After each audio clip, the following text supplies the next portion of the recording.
जय सिया राम। सब सुख लहे तुम्हारी सरना, तुम रक्षक काहू को डरना। आमतौर पे आप किसी बड़े साधु महात्मा से मिलें, किसी भक्त से मिलें जिनके पास सब संपदा है, हर प्रकार के सुख सुविधाएं हैं, वो अक्सर कहते मिलते हैं कि ईश्वर से मांगना नहीं चाहिए। ईश्वर तो बिन मांगे सब दे देते हैं, लेकिन जिनके जीवन में परेशानियां हैं, कठिनाइयां हैं, कहीं पे मामला फंसा हुआ है, पेच फंसा हुआ है, वो व्यक्ति मांगे नहीं तो क्या करे, मांगे बिना रहा भी नहीं जाता। वैसे प्रभु राम ने भी 4 प्रकार के भक्तों की बात की है। एक भक्त वो हैं जो आर्त होते हैं, एक जिज्ञासु हैं, एक अर्थार्थी हैं, और जो चौथे प्रकार के भक्त हैं वो ज्ञानी हैं। ये 4 प्रकार के भक्त हैं। अर्थार्थी, जिसको रुपए पैसे चाहिए, रुपए पैसे के लिए वो ईश्वर की शरण में जाता है कि जीवन निर्वहन के लिए जिन चीज़ों की आवश्यकता है वो सब भी तो ईश्वर ही प्रदान करेंगे। ये भी भक्तों की श्रेणी ही है। इसलिए जो लोग मांगते हैं वो ये न समझे कि वो कोई बहुत बड़ी भूल कर रहे हैं या फिर उन्हें ऐसा नहीं करना चाहिए। मांगना चाहिए। ये बिल्कुल, व्यक्ति के जीवन में परेशानियां हैं तो आप कितना भी पाठ पढ़ाते रहिए कि मांगो मत, मांगो मत, मांगना नहीं चाहिए, इससे बात नहीं बनती। इसलिए 4 प्रकार में से कोई भी श्रेणी हो, ये सब भक्त ही हैं। लेकिन एक और बात सामने आती है कि व्यक्ति अगर हमेशा मांगता ही रहे, जब भी मंदिर जाए, जब भी हनुमान जी का नाम आए, जब भी प्रभु राम की चर्चा हो, कथा श्रवण करने जाए और हमेशा उसका मांगने का ही मन करे, तब भी ये बात कही जाती है कि फिर भक्ति नहीं बढ़ेगी। वो हमेशा इन सांसारिक समस्याओं को लेकर के ही रोता रह जाएगा। और ईश्वर तो ऐसे हैं जो उनके आश्रित हैं, जो उनके भरोसे हैं, उनका सब पूरा कर देते हैं, जिसको भगवान कृष्ण कहते हैं कि मैं अपने भक्तों की योग और क्षेम का वहन करता हूँ। यानी जो नहीं है वो देता हूँ और जो है उसकी रक्षा भी करता हूँ। ये भगवान कृष्ण का भी वचन है। तो फिर करना क्या चाहिए? व्यक्ति मांगे कि नहीं मांगे, मांगने की आदत लग जाएगी तो हमेशा मांगता ही रहेगा। नहीं मिलेगा तो फिर नाराज़ होके वो छोड़ देगा, भक्ति ही छोड़ देगा, मंदिर ही जाना बंद कर देगा, हनुमान जी के बारे में ऐसी वैसी बातें लिखना शुरू कर देगा। बहुत से लोग हैं जो कमेंट सेक्शन में जाकर के लिखते भी हैं। करना क्या चाहिए? दरअसल बहुत से संत इस बात की चर्चा करते हैं कि प्रभु राम जब विवाह करके घर लौटे हैं, कोई भी व्यक्ति जब विवाह करके घर लौटता है, विवाह की जब बात होती है, वैसे भी जीवन की खुशियों की बात होती है, मंगल की बात होती है, आनंद ही आनंद होता है। किसी घर में विवाह हो, चाहे वो अमीर हो, गरीब हो, किसी भी श्रेणी का हो, चाहे पैसे हो ना हो, जैसे भी हो, विवाह की जब बात आती है, विवाह के लिए व्यवस्था हो ही जाती है, लोग व्यवस्था करते ही हैं, बहुत आनंद की बात रहती है। इसलिए संतों का कहना है कि अगर प्रभु राम के विवाह का हम सुमिरन करें, गान करें, जब प्रभु राम जनकपुर से लौटे हैं विवाह करके और जनक नंदिनी माँ सीता जी दुल्हन बन कर के आई हैं अयोध्या, और अयोध्या की क्या स्थिति है उस समय, ऐसा लगता है जैसे रिद्धि सिद्धि की नदियाँ बह रही हैं वहाँ पे अयोध्या में। इसका जो गुणगान करता है, श्रवण करता है, इन बातों को लेके जो भाव से भर जाता है, उसके जीवन में कभी मांगने की आवश्यकता नहीं रहती।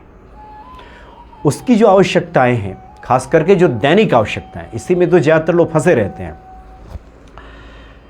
एक बार राम स्वरूपाचार्य जी, जो कि कामतगिरी के पीठाधीश्वर हैं, उनसे बातचीत हो रही थी, तो हमने एक प्रश्न में पूछा था कि व्यक्ति तो अपनी दैनिक समस्याओं में इतना उलझा हुआ है, बहुत सारी परेशानियां हैं, वही पूरा नहीं हो पाता, EMI के बोझ तले दबा हुआ है, फिर कैसे होगा? तो उन्होंने कहा था कि आवश्यकताएँ कम करनी चाहिए। जितनी ही ज़्यादा हमारी आवश्यकताएँ बढ़ती जाएंगी, हम तो उसी की पूर्ति में लगे रहेंगे, फिर जीवन का जो मुख्य उद्देश्य है, जो ध्येय है, ये पूरा नहीं हो पाता। तो जो दैनिक आवश्यकताएं हैं, ये प्रभु राम जब विवाह करके लौटे हैं, इसका सुमिरन किया जाए, गान किया जाए, सुना जाए, पढ़ा जाए, चिंतन किया जाए, याद किया जाए, तो ये दैनिक आवश्यकताओं के लिए फिर भटकना नहीं पड़ता। उसकी व्यवस्था सब हनुमान जी कर देते हैं, जिसका अयोध्या के संत कहते हैं कि रोटी लूगा नीके राखे, कपड़े की, घर की, भोजन की कहीं कोई दिक्कत नहीं होगी। और ये जो चौपाई है, ये आप श्री रामचरितमानस गोस्वामी तुलसीदास जी द्वारा जो रचित है, इसको आप पढ़ेंगे तो अयोध्या कांड का जो द्वितीय सोपान है, द्वितीय सोपान में जो संस्कृत में भगवान राम की प्रार्थना की गई है। उसके बाद श्री गुरु चरण सरोज रज, ये हनुमान चालीसा में जो शुरू का जो दोहा है वो दोहा यहाँ भी है, अयोध्या कांड में भी है।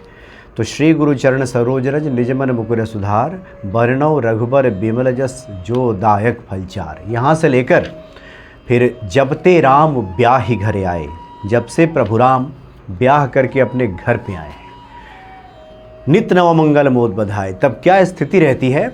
ये सब एक बार हमने पहले भी चर्चा की थी, इसके भावार्थ की भी चर्चा की थी, इसलिए हम संक्षेप में ही बता देते हैं अभी कि यहाँ से लेकर के यानी श्री गुरु चरण सरोज रज निज मन मुकुर सुधार से लेकर के आप यहाँ तक कि सबके उर अभिलाष वस कहाई मनाई महेश, आप अछत जुबराज पद राम ही देव नरेश।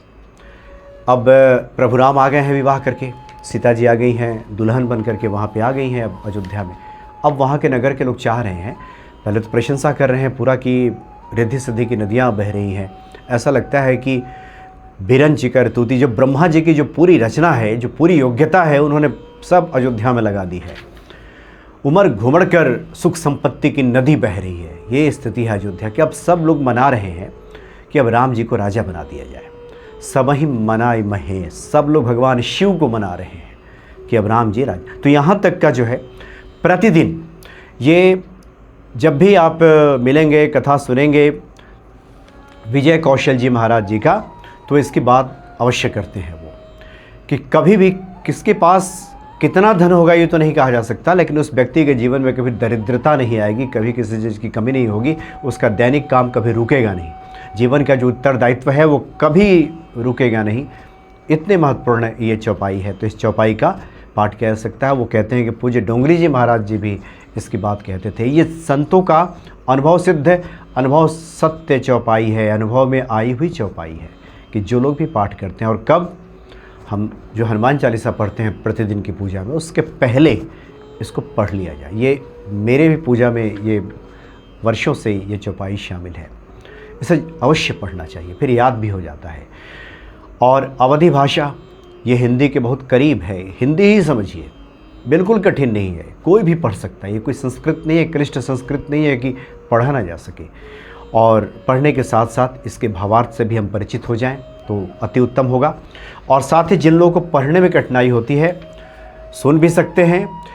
और इसके बाद आप एक देखेंगे पूरा गायन शैली में, और प्रत्येक चौपाई को लिखा भी गया है स्क्रीन पे, उसको देखिए, देख करके अभ्यास बनाएं, अभ्यास बना के स्वयं साथ में गाएं, रोज़ सुने, और फिर जब जब मौका मिले पढ़ें और इसका श्रवण करें, याद करें। देखिए निश्चित तौर पे जो महालक्ष्मी स्वरूपा माँ सीता जी हैं, किसी चीज़ की कभी कोई कमी नहीं होने देंगी। इस 2 मिनट के पाठ को जो प्रतिदिन करेंगे, वो जी डोंगरे जी महाराज कहा करते थे, उनके घर में अमीरी कितनी आएगी ये तो नहीं कहा जा सकता, लेकिन उनके घर में कभी गरीबी नहीं आ सकती है। श्री गुरु चरण सरोज रज निज मन मुकुरु सुधारि, बरनौ रघुबर बिमल जसु जो दायक फल चारि।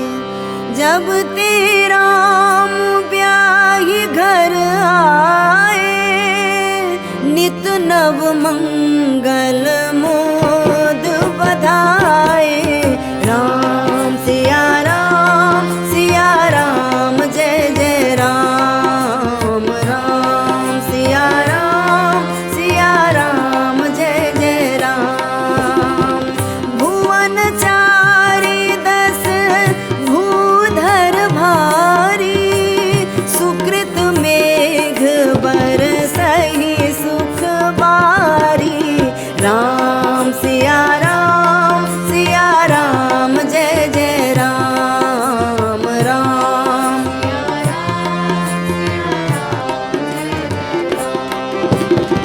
रिद्धि सिद्धि संपत्ति नदी सुहाई, उमगी अबुध अम्बुधि कहूँ आई। राम सिया राम जय जय राम, राम सिया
सबके ओर अभिलाषुअस कहीं मनाई महेश।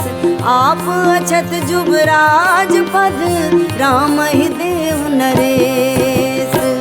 मंगल भवन मंगल हारी द्रवहु सुदशरथ